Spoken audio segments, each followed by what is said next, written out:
বধূ নির্যাতনের অভিযোগে এবার গাইঘাটা পঞ্চায়েত সমিতির তৃণমূল সভাপতিকে গ্রেপ্তার করা হয়েছে। ইলা বাগচি, যার বিরুদ্ধে বধূ নির্যাতনের অভিযোগ রয়েছে। ইলা বাগচি, তিনি গাইঘাটা পঞ্চায়েত সমিতির তৃণমূল সভাপতি। ইলা বাগচি এবং তার ছেলের নামে থানায় ইতিমধ্যেই অভিযোগ দায়ের রয়েছে। স্থানীয়দের বিক্ষোভের মুখে পড়েন ধৃত তৃণমূল নেত্রী।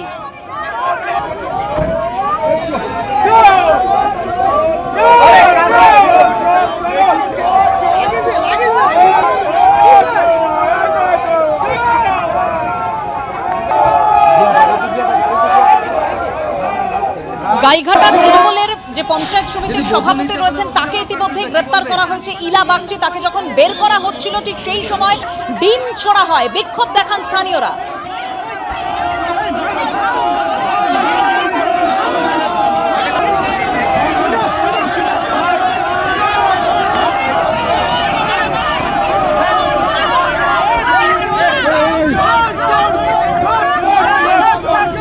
হ্যাঁ, সব থেকে বড় চোর পঞ্চায়েতের চোর।